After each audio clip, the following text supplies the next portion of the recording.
Apprendre à élaborer un jardin suspendu. Soyez honnête quant au temps que vous envisagez de mettre dans l'entretien de votre jardin suspendu. Sinon, vous courrez à l'échec. Le respect croissant pour l'environnement a accru l'intérêt pour les jardins urbains. Ceux d'entre nous qui vivent en ville recherchent des conditions de vie plus saines. Pour cette raison, nous pensons que l'installation d'un jardin suspendu à la maison peut aider à respirer un air plus sain. En outre, les plantes nous permettent d'équilibrer l'énergie de la maison, voire même d'absorber les rayonnements provenant d'appareils tels que les ordinateurs ou la télévision. Mais comment apporter du vert lorsque nous avons peu d'espace? La réponse est le jardin suspendu. En disposant des plantes en hauteur, les dimensions de votre appartement se multiplient. Avec cette stratégie, nous résolvons ce problème. Que reste-t-il à faire? Suivez-nous pour découvrir les points clés dans la réalisation d'un jardin suspendu. Comment créer un jardin suspendu? Quelles sont vos conditions environnementales? Créer un jardin suspendu, comme vous le savez, les plantes ont besoin d'un habitat très spécifique pour se développer. Ainsi, il se peut que la variété que vous aimez tant soit incompatible avec l'environnement de votre maison. Pour le savoir, les questions que vous devez vous poser sont: la lumière. Bien qu'il existe des plantes qui demandent beaucoup d'heures de soleil, d'autres sont brûlées en cas de contact direct avec un rayon de lumière. Il est nécessaire de prendre en compte ce facteur avant de choisir ces plantes. En cas inverse, vous vous engagez dans une entreprise inutile. La température. Beaucoup d'entre nous aiment les fleurs aux couleurs vives et aux formes sinueuses. Cependant, la plupart d'entre elles aiment les climats très chauds. Ainsi, elles seront plus adaptées aux climats méditerranéens et tropicaux. L'humidité. La quantité d'eau que vous pourrez fournir est également une information dont il faut tenir compte. Il est intéressant de penser non seulement à la fréquence d'irrigation, mais de connaître aussi sa limite du point de vue économique. De combien de temps disposez-vous? Organiser son emploi du temps. Le temps est impératif. La capacité de temps qu'une personne qui travaille à la maison aura pour s'occuper d'un jardin suspendu est différente de celle d'une personne dehors toute la journée.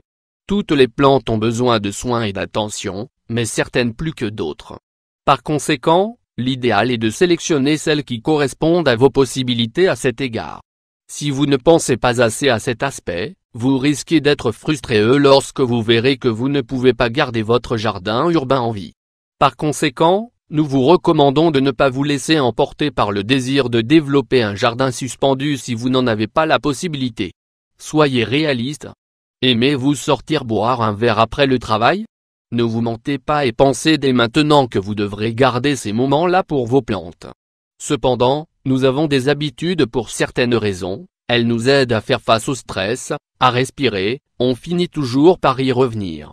C'est pourquoi si vous ne tenez pas à transformer vos plantes en une nouvelle source d'anxiété, nous vous recommandons la réalisation d'un calendrier.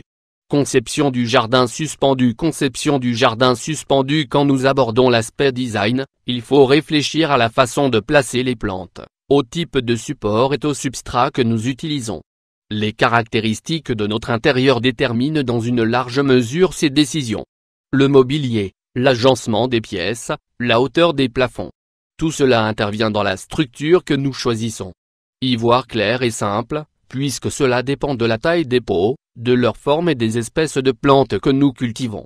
Par exemple, si le plafond est bas, les pots ne sont que peu indiqués. Par ailleurs, vous devez également penser au système d'irrigation. Pour ce faire, gardez à l'esprit quelle est la consommation d'eau et, comme nous l'avons dit, quelles sont vos ressources économiques. Vous pourrez donc choisir entre le goutte à goutte, l'hydroponie, la nébulisation. Pour connaître votre type d'arrosage, il faut également faire attention au type de substrat utilisé. Sa perméabilité nous indiquera la quantité d'eau dont nous aurons besoin. Il ne fait aucun doute que le jardinage est un passe-temps merveilleux et surtout durable. Cependant, il peut être source de déception si vous n'y réfléchissez pas dès le début. Cela nous aidera à prendre de meilleures décisions et, par conséquent, à réussir dans cette aventure. Si vous suivez les conseils que nous vous avons donnés, le résultat suivra certainement. Cependant, en cas de questions ou de préoccupations, n'hésitez pas à nous interroger.